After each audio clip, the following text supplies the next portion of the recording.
कुमार करजगी यांनी डॉक्टर संदीप आडके यांच्याबद्दल 1 कोटी रुपयांची खंडणी मागितली असल्याची बातमी प्रसारमाध्यमांना दिली होती। डॉक्टर संदीप आडके यांनी या चुकीच्या बातमीविरुद्ध तातडीने कारवाईसाठी पोलीस आयुक्तांकडे तक्रार नोंदवली आहे।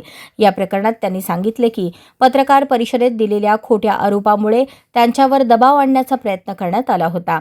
या पत्रकार परिषदेस डॉक्टर संदीप आडके, डायना आडके आणि रमाकांत गड्डम उपस्थित होते। त्यांनी पोलीस आयुक्तांकडे मागणी केली आहे की कुमार करजगीवर तात्काळ कारवाई केली जावी आणि खोट्या बातम्यांचे खंडन करावे, ज्यामुळे प्रकरणातील गैरसमज दूर होतील। यारे ज्या माणसाने या सिद्धेश्वर सहकारी साखर कारखान्याचे चेअरमन धर्मराज काडादी यांना त्यांनी कोर्टामध्ये खेचून ही चिमणी पाडून दाखवून सगळ्या जगाला हे करून विमान सेवा जे म्हणत होते सगळेजण, एकाही राजकीय पक्षाने आम्हाला पाठिंबा न देता हे करून दाखवलेलं काम आहे। बऱ्या लोकांना त्यांनी डॉक्टर आडके काय हे माहिती आहे आणि अशा माणसाच्या विरोधात तू शब्द काढायचं थोडी तरी 10 वेळा विचार करायला पाहिजे होता। आणि त्याचबरोबर एक 15-20 दिवसापूर्वी परत एक प्रेस कॉन्फरन्स झाली, त्याच्यामध्ये एक आम आदमी पार्टी आणि आमच्यातले 2-4 लोक तर बघितलेत मी की ते काय म्हणतात की आम आदमी पार्टीचे ते सागर पाटील ते ॲडव्होकेट आहेत, स्वतःला म्हणतात।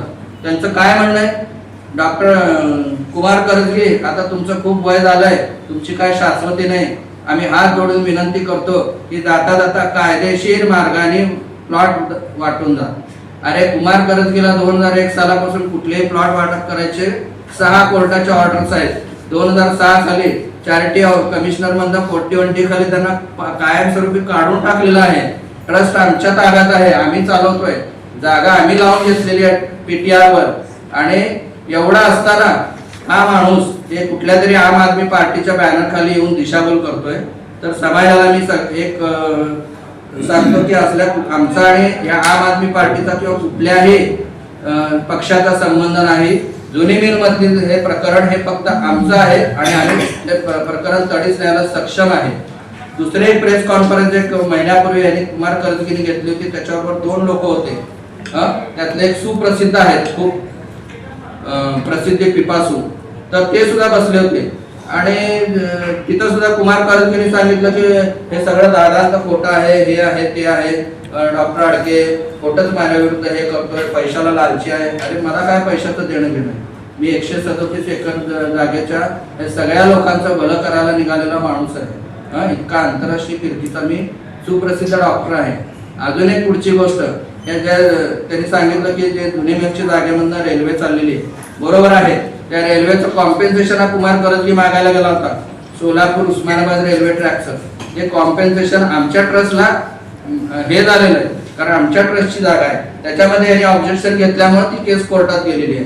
तर त्याला ते कॉम्पेन्सेशन 1 रुपया सुद्धा मिळणार नाही त्या हयातीत। दुसरी गोष्ट, या बाजूने फ्लायओव्हर चाललेला आहे, त्या फ्लायओव्हरची जागा मी स्वतः ट्रस्टचा सेक्रेटरी म्हणून कॉर्पोरेशनला दिलेली आहे 1.5 वर्षापूर्वी। जर कुमार करजगी जर क्लेम करत असेल या जागेचा सर्व मी आहे, तर ती जागा कॉर्पोरेशनला कुणी दिली हे तुम्ही फाइंड आउट करा, नाही तर माझ्याकडे दाखवा लागेल। तर त्याच्यामुळं माझं एकच म्हणणं आहे की या कुमार करजगीने माझ्यावर जे ॲलिगेशन करून माझ्या प्रोफेशनची, माझ्या हॉस्पिटलची आणि माझ्या घरादाराची जी बदनामी केली आहे, कुमार करजगी आणि तो जो कोण आहे त्याचा कोण आहे राजपूत, जर त्याला जर मागितलं असेल तर त्या राजपूतला त्यांनी कुठे दाखवून ठेवलंय, त्या राजपूतने माझ्या विरुद्ध FIR का केली नाही, तो राजपूत प्रेस कॉन्फरन्स मध्ये का आला नाही, आणि त्यांनी जी माझी बदनामी केली आहे त्याच्या विरुद्ध मानहानीचा दावा मी ठोकणार आहे। दुसरी गोष्ट, याचबरोबर याला आतापर्यंत सगळ्या सरकारी खात्याने आणि पोलीस खात्याने पांघरून घातलेला आहे, कुठलीही तक्रार आमची त्यांनी सिरियसली घेतली नाही। म्हणूनच आज इथपर्यंत हा जामिनावर बाहेर असलेला गुन्हेगार आज माझ्यासारख्या डॉक्टरांकडे शिंतोडे उडवायची त्याची हिंमत झाली। त्याच्यामुळं आम्ही एकच इशारा दिलेला आहे आयुक्तांना की याच्यावर तात्काळ 8 दिवसात तडीपारीची किंवा बेल कॅन्सलेशनची कारवाई करा, अन्यथा हे प्रकरण मी राष्ट्रपती किंवा भारताचे सरन्यायाधीश त्यांच्यापर्यंत येणार आहे।